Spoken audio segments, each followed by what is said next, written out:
নমস্কার বন্ধুরা, আমি রণদীপ। হিস্ট্রি দর্পণ এডুকেশনাল চ্যানেলে তোমাদের সকলকে আবারও স্বাগত। আজ আমাদের আলোচনার মূল টপিক হলো, তোমরা যারা তৃতীয় সেমিস্টার পরীক্ষা দিলে এবং চতুর্থ সেমিস্টারে উঠেছো, তোমাদের এই চতুর্থ সেমিস্টারে চতুর্থ পত্র অর্থাৎ যেটা রয়েছে তোমাদের ইউরোপ ইন ট্রানজিশন, ইউরোপে রূপান্তর, এই চতুর্থ পত্রে তোমাদের কি ধরনের বই পড়তে হবে মেজর ইতিহাসের ক্ষেত্রে, সেই ফোর্থ বা চতুর্থ সেমিস্টারে সেই সংক্রান্ত বই নিয়ে আজকে আলোচনা করব। দেখো, পূর্ববর্তী ভিডিওগুলোতে আমি তোমাদের সিলেবাস সংক্রান্ত আলোচনা করেছি, তবে অনেকের কনফিউশন হতেই পারে যে অনেকেই হয়তো বলবে সিলেবাস দেখার পর যে দাদা তুমি দেখাচ্ছ এখানে বইতে তো লেখা রয়েছে যে পঞ্চম পত্র ইউরোপ ইন ট্রান্সলেশন রয়েছে, কিন্তু চতুর্থ পত্রে তুমি আবার দেখাচ্ছ। কিন্তু ব্যাপারটা হলো, তোমাদের আমি যে সিলেবাসটা দিয়েছি এটা সঠিক এবং একমাত্র ঠিক, কিন্তু পরীক্ষার ক্ষেত্রে তারা একটু ভুল করেছিল এবং পরীক্ষায় তারা ভুল করে চতুর্থ পত্রের জায়গায় পঞ্চম পত্র এবং পঞ্চমের জায়গায় চতুর্থ লিখে দিয়েছিল। কিন্তু সেটা কোনো ম্যাটার করবে না তোমাদের, কারণ আগে থেকেই তারা ঘোষণা করে দেবে যে কোন দিন কোন পরীক্ষাটা হবে, অর্থাৎ তোমরা 1-2 সপ্তাহ আগেই জেনে যাবে। তাই সেক্ষেত্রে তোমরা তখন বুঝে সেই মতো তোমরা পড়ে নিতে পারবে, কোনো অসুবিধা হবে না।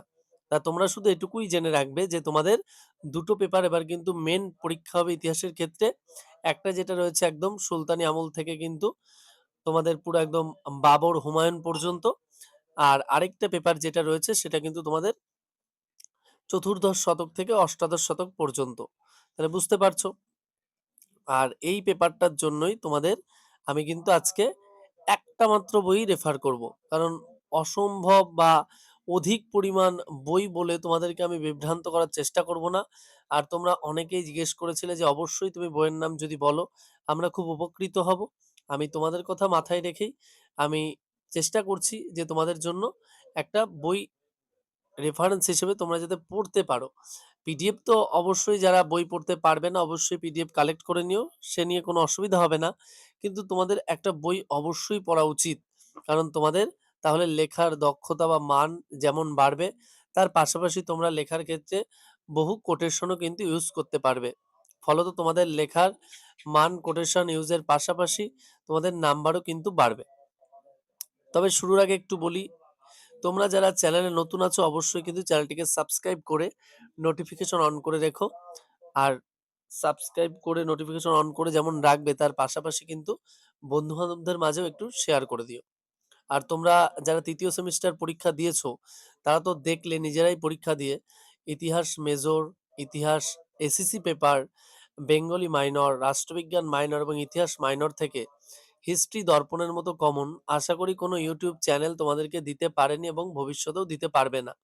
আর এত স্বল্প প্রশ্ন তো তোমাদের কেউ কোনোদিনই দিতে পারবে না, কারণ কেউই চায় না যে সবসময় অল্প পরিমাণ প্রশ্ন দিই এবং সেগুলো পরীক্ষায় আসবে, সেরকমভাবে পারবে না। কারণ তারা সবসময় চায় না রিস্ক নিতে, সবসময় 50-60টা করে প্রশ্ন তোমাদেরকে দেবে এবং তোমরাও হয়তো সেই প্রশ্নগুলোই পড়ে ভাবো যে এটাই সাজেশন।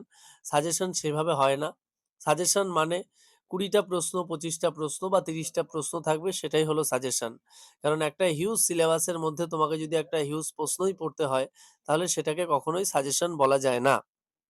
কিন্তু হিস্ট্রি দর্পণ যা দিয়ে থাকে তোমরা দেখেছো যে এর থেকে কম প্রশ্ন কখনোই হতে পারে না।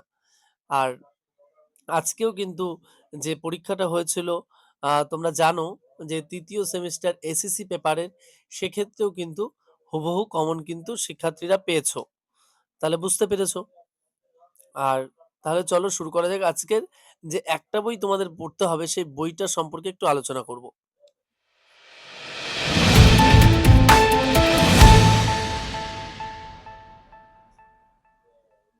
দেখো, তোমাদের আমি একটা যে বইটা বলছি তোমরা স্ক্রিনে দেখতে পাচ্ছ বইটা, বইটি হলো আধুনিক ইউরোপের বিবর্তন, মধ্য পঞ্চদশ থেকে মধ্য অষ্টাদশ শতক পর্যন্ত। এই বইটা লিখেছেন বাসবেন্দ্র বসু, আর বইটা মিত্রম প্রকাশনী থেকে পাবলিশড হয়েছে, অর্থাৎ মিত্রম প্রকাশনীতে কিন্তু তোমরা এই বইটা পাবে। আর এর পাশাপাশি একটু জেনে নিই বাসবেন্দ্র বসু কে ছিলেন। তিনি কিন্তু প্রাক্তন অধ্যাপক ছিলেন ইতিহাস বিভাগের, চাকদা কলেজের। আর এই বইটায় কিন্তু খুব সুন্দরভাবে তোমাদের যে অধ্যায় বা ইউনিটগুলো এবার পরীক্ষায় হবে সেগুলো কিন্তু একদম সাজিয়ে দেয়া রয়েছে। মানে বুঝতেই পারছো। আর তোমাদের কিন্তু একদম উপকারে লাগবে এবং একদম উপযোগী একটা বই। এই বইটা তোমরা যদি মানে কিনে নাও তাহলে কিন্তু তোমাদের আর অন্য কোনো কিছুর প্রয়োজন হবে না। এই বইটার মধ্যেই কিন্তু সকল কিছু খুব সুন্দরভাবে দেয়া রয়েছে এবং তোমাদের যেই জিনিসগুলো কিন্তু প্রয়োজন হবে। বুঝতে পারছো? আমি তাও এই বইটার অধ্যায়গুলো সম্পর্কে একটু তোমাদের অবগত করে দিই। এই বইটাতে তোমাদের ঠিক যেটুকু প্রয়োজন সেটুকুই রয়েছে। এই বইটিতে ১২ টি অধ্যায় রয়েছে। আর এই ১২ টি অধ্যায় কিন্তু তোমাদের ৪ টি ইউনিটের মধ্যে কিন্তু ভাগ করে দেয়া রয়েছে। এই বইটির ১ম অধ্যায় রয়েছে মধ্যযুগীয় রাজনৈতিক ব্যবস্থা ও সামন্ততন্ত্রের সংকট। তারপর রয়েছে ২য় অধ্যায়ে চতুর্দশ শতকের আর্থিক সংকট এবং বৈজ্ঞানিক ও কারিগরি আবিষ্কারের যুগ। তারপর ৩য় অধ্যায়ে রয়েছে ভৌগোলিক আবিষ্কার ও ঔপনিবেশিক বিস্তার, ষোড়শ ও সপ্তদশ শতকের অর্থনৈতিক ইতিহাস। তারপর রয়েছে ৫ম অধ্যায়ে রিফর্মেশন বা ধর্ম সংস্কার আন্দোলন। তার আগে ৪র্থ অধ্যায়ে রয়েছে তোমাদের নবজাগরণ ও মানবতাবাদ, যেটা রেনেসাঁস বলি আমরা। ৬ষ্ঠ অধ্যায়ে রয়েছে ধর্মীয় যুদ্ধের পরবর্তীকালে ফরাসি স্বৈরতন্ত্রের বিকাশ। তারপর রয়েছে তোমাদের ৭ম অধ্যায়ে ইউরোপীয় রাষ্ট্র ব্যবস্থা এবং জাতীয় রাষ্ট্রের অভ্যুদয়। তারপর তোমাদের রয়েছে ৮ম অধ্যায়ে মধ্য ও পূর্ব ইউরোপের পুনর্গঠন ও বিখণ্ডীকরণ। ৯ম অধ্যায়ে রয়েছে তোমাদের সপ্তদশ শতকের যুদ্ধ ও শান্তি, নব্য রাজনৈতিক চেতনার উন্মেষ। তারপর তোমাদের ১০ম অধ্যায়ে রয়েছে সংকটের সম্মুখীন স্টুয়ার্ট স্বৈরতন্ত্র। একাদশ অধ্যায়ে রয়েছে আমেরিকার স্বাধীনতা যুদ্ধ এবং তোমাদের দ্বাদশ অধ্যায়ে রয়েছে অর্থনৈতিক মতবাদের ইতিহাস ও শিল্প বিপ্লব। এই যে প্রশ্নগুলো তোমাদের সাথে আলোচনা করলাম, এই প্রশ্নগুলো তোমরা যদি খুব ভালোভাবে করো তাহলে কিন্তু তোমাদের কোনো অসুবিধা হবে না এবং তোমরা কিন্তু সব প্রশ্ন খুব ভালোভাবে কমন কিন্তু পেয়ে যাবে। এই ইউনিটগুলো যদি ভালো করে করো এবং এর ভেতর থেকে যে প্রশ্নগুলো থাকবে। আর এর পাশাপাশি বলে রাখি আমি তোমাদের জন্য কিন্তু স্পেশাল পিডিএফ এর ব্যবস্থা করেছি।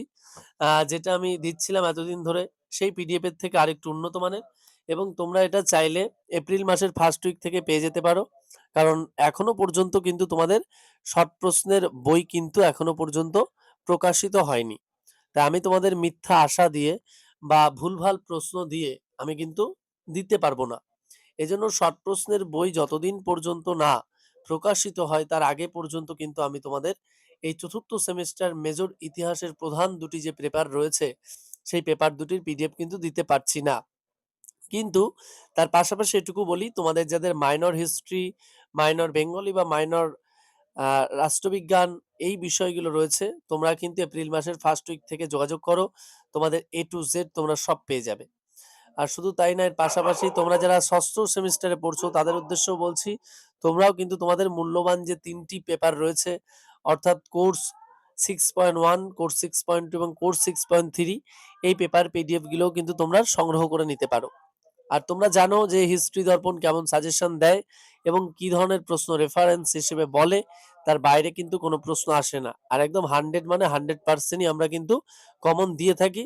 তার উদাহরণ কিন্তু আমরা প্রতিটা পরীক্ষার পর কিন্তু দিয়ে থাকি যে পিডিএফ এবং পরীক্ষার প্রশ্ন পাশাপাশি দিয়ে। আর তোমরা যারা পিডিএফ সংগ্রহ করতে পারোনি, ভিডিও দেখে পরীক্ষা দিয়েছিলে, তোমাদের সকলকে আমার হার্দিক অভিনন্দন এবং তোমরা এভাবেই সমর্থন করো। আমরা আরো এগিয়ে যেতে পারবো। আর অবশ্যই তোমরা চ্যানেলটিকে বন্ধু-বান্ধবদের মাঝে শেয়ার করো এবং সাবস্ক্রাইব করতে ভুলো না। আর তোমাদের যদি কোনো কোয়েরি থাকে অবশ্যই তোমরা কমেন্ট বক্সের মাধ্যমে লিখে জানাতে পারো। আমরা চেষ্টা করব তোমাদের সেই সমস্যার সমাধান করার। আর দেখা হচ্ছে তোমাদের সাথে পরবর্তী ভিডিওতে। ভিডিওটি সম্পূর্ণ দেখার জন্য তোমাদের সকলকে অসংখ্য ধন্যবাদ। সকলে ভালো থাকবে, সুস্থ থাকবে।